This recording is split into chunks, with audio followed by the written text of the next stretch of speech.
Pelatih PSM Makassar sudah kembali di pinggir lapangan kala melawan Bayangkara FC di Stadion Maguwo Harjo Sleman, Yogyakarta pada Senin 12 Desember 2022. Di laga sebelumnya, Bernardo Tavares harus absen mendampingi PSM Makassar.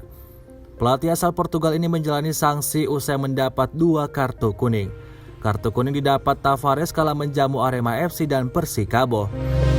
Usai kembali ke lapangan, Tavares masih mempertanyakan hukumannya tersebut. Percakapannya bersama wasit pun ia bongkar ke publik. Waktu lawan Persikabo, saya hanya menanyakan bahwa seharusnya kartu dong, karena pemain lawan melakukan pelanggaran kepada pemain saya, kata Tavares. Saya coba sampaikan meskipun dengan gairah, tapi saya tidak mau melakukan hal-hal tidak baik seperti bicara kotor, sambungnya. Hal serupa juga terjadi di laga sebelumnya kala melawan Arema FC. Saat itu Tavares mengaku hanya menanyakan keputusan wasit tanpa mengeluarkan kata-kata tidak baik. Waktu lawan Arema, pemain saya ditinju dan akhirnya saya mendapat kartu kuning. Padahal saya hanya bertanya, apa yang kamu berikan kepada pemain ini, Arema yang meninju pemain saya, ujar Tavares. Dari 2 kejadian tersebut, Tavares menginginkan sepak bola Indonesia bisa berlangsung dengan aman dan damai.